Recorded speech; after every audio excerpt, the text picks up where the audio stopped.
الحمدللہ، اللہ تعالیٰ کا لاکھ لاکھ شکر ہے کہ مالک الملک نے اپنی یاد کی توفیق اور موقع عطا فرمایا۔ لاکھوں اور کروڑوں درود حضرت محمد مصطفیٰ صلی اللہ علیہ وآلہ وسلم پر، جن کے طفیل مالک الملک نے یہ مہربانی عطا فرمائی۔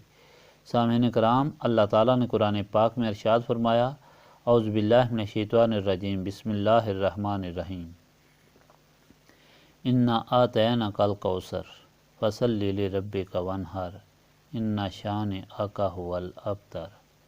اے محبوب صلی اللہ علیہ وآلہ وسلم، ہم نے آپ صلی اللہ علیہ وآلہ وسلم کو بے شمار خوبیاں عطا فرمائی، تو آپ صلی اللہ علیہ وآلہ وسلم اپنے رب کے لیے نماز پڑھو اور قربانی کرو۔ بے شک آپ صلی اللہ علیہ وآلہ وسلم کا دشمن ہی ہر خیر سے محروم ہے۔ حضور پاک صلی اللہ علیہ وآلہ وسلم کی شان اور حضور پاک صلی اللہ علیہ وآلہ وسلم کی بہم جد و جہد فی سبیل اللہ دیکھ کر کفار جل رہے تھے اور اپنے آپ کو جھوٹی تسلیاں دے رہے تھے کہ حضور پاک صلی اللہ علیہ وآلہ وسلم کی نارینہ اولاد نہیں، اس لیے کوئی فکر نہیں، حضور پاک صلی اللہ علیہ وآلہ وسلم کے بعد حضور پاک صلی اللہ علیہ وآلہ وسلم کا مشن ختم ہو جائے گا۔ نبی پاک صلی اللہ علیہ وآلہ وسلم کے 4 شہزادیاں تھیں اور 2 شہزادے، دونوں شہزادے بچپن ہی میں فوت ہو گئے۔ اس پر مشرکین اور کفار بہت خوش ہوئے اور آپس میں باتیں کرنے لگے۔ خاص طور پر عاصم بن وائل کافر نے کہا، کیا فکر کی کوئی ضرورت نہیں، تھوڑی مدت کی بات ہے، جب حضور پاک صلی اللہ علیہ وآلہ وسلم فوت ہوں گے تو سارا سلسلہ ہی ختم ہو جائے گا۔ نبی پاک صلی اللہ علیہ وآلہ وسلم کو دکھ ہوا تو اللہ تعالیٰ نے ان مردودوں کو جواب دیا کہ برباد تو تم ہوگے۔ اللہ تعالیٰ نے اپنے محبوب صلی اللہ علیہ وآلہ وسلم کو خیر کثیر عطا فرمائی ہوئی ہے، اور حوض کوثر آخرت میں جس کا پانی دودھ سے زیادہ سفید اور شہد سے زیادہ میٹھا ہوگا، جس کے پینے سے فرت نصیب ہوگی۔ حضور پاک صلی اللہ علیہ وآلہ وسلم آخرت میں اس کے کنارے کھڑے ہوں گے اور پیمانے بھر بھر کے اپنے غلاموں کو پلا کر جنت روانہ کرتے جائیں گے۔ نبی پاک صلی اللہ علیہ وآلہ وسلم نے یہ صورت جس میں یہ خوشخبری تھی خیر کثیر کی اپنے غلاموں کو سنائی۔ جب آپ صلی اللہ علیہ وآلہ وسلم آرام فرما رہے تھے اور یہ صورت نازل ہوئی اور آپ صلی اللہ علیہ وآلہ وسلم نے مسکراتے ہوئے یہ خوشخبری اپنے غلاموں کو دی، اس میں یہی حکم دیا گیا کہ اللہ تعالیٰ کی عبادت کرتے رہیں اور قربانی دیتے رہیں۔ انجام آپ صلی اللہ علیہ وآلہ وسلم کے دشمنوں کے لیے تباہی ہوگا۔ آج یہ بات ثابت ہے، دونوں جہانوں میں حضور پاک صلی اللہ علیہ وآلہ وسلم کے گیت گائے جا رہے ہیں، ہر طرف درود و سلام کی صدائیں بلند ہو رہی ہیں، اور حضور پاک صلی اللہ علیہ وآلہ وسلم کے دشمن بے نشان ہو گئے ہیں اور ختم ہو گئے ہیں۔ یہ بیان تو نبی پاک صلی اللہ علیہ وآلہ وسلم کی شان بیان کر رہا ہے، لیکن اس کے ساتھ یہ حضور پاک صلی اللہ علیہ وآلہ وسلم کے غلاموں کو ہدایت بھی دی جا رہی ہے کہ ہمیشہ فتح حضور پاک صلی اللہ علیہ وآلہ وسلم کے غلاموں کی ہوگی اور ان کے دشمن مٹ کر بے نشان ہوں گے۔ ضرورت اس بات کی ہے کہ حضور پاک صلی اللہ علیہ وآلہ وسلم کے غلام صدق کے دل سے اللہ تعالیٰ کی عبادت بھی کرتے رہیں اور اللہ تعالیٰ کی راہ میں جان و مال کی قربانی دیتے رہیں۔ یہ محفل اسی ہدایت کی تعلیم کے لیے منعقد کی گئی ہے۔ حضور پاک صلی اللہ علیہ وآلہ وسلم سے نسبت رکھنے والے دونوں جہانوں میں سرخرو اور سرفراز ہوں گے۔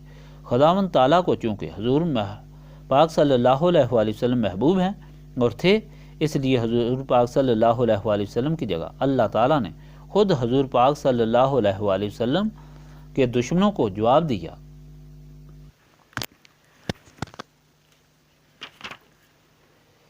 کہ حضور پاک صلی اللہ علیہ وآلہ وسلم کو تو اللہ تعالیٰ نے خیر کثیر عطا کی ہے، یعنی ہر اچھائی انتہائی زیادتی کے ساتھ عطا فرمائی ہے۔ اگر غور سے دیکھا جائے تو پانی سب سے بڑی اور ضروری نعمت ہے، اور خاص کر قیامت میں تو بڑی نعمت ہوگی۔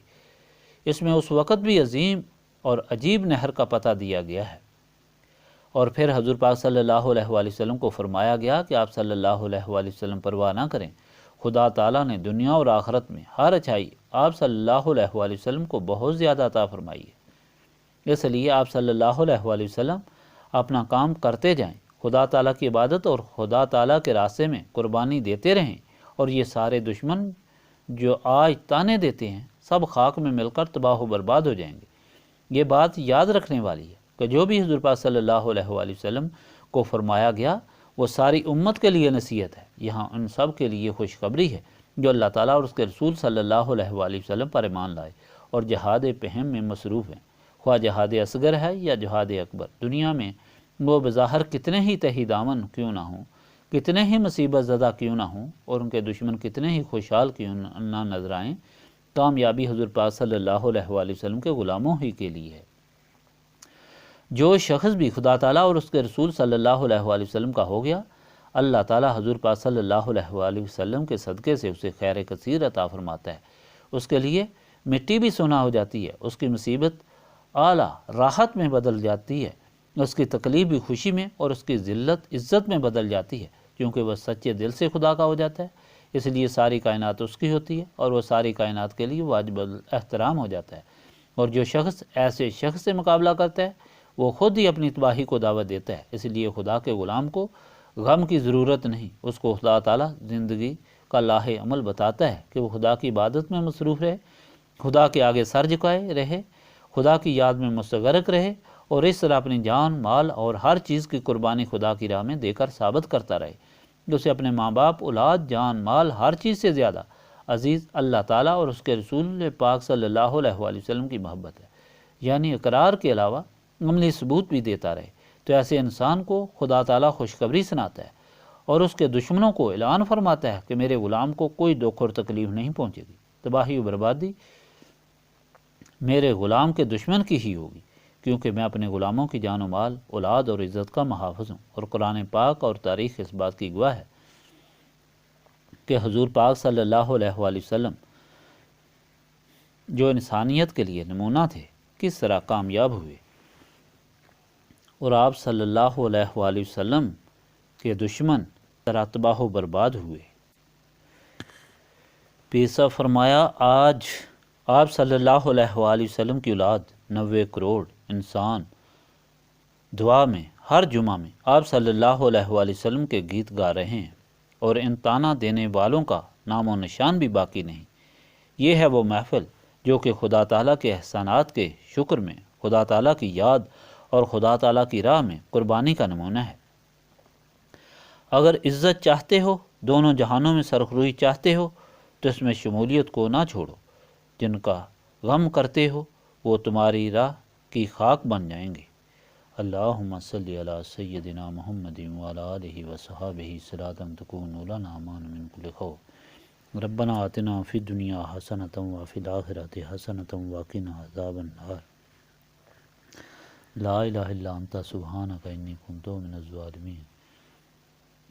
ربنا لا تزغ قلوبنا بعد اذ ہدیتنا وہب لنا من لدنک رحمۃ انک انت الوہاب۔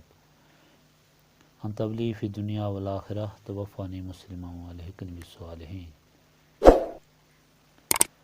اللہم انک عفو تحب العفو فاعف عنی یا غفور یا غفور یا غفور۔ استغفر اللہ العظیم الذی لا الہ الا هو الحی القیوم واتوب الیہ۔ ربنا تقبل منا انک انت السمیع العلیم وتب علینا انک انت التواب الرحیم۔ سبحانک ربک رب العزۃ عما یصفون وسلام علی المرسلین والحمد للہ رب العالمین۔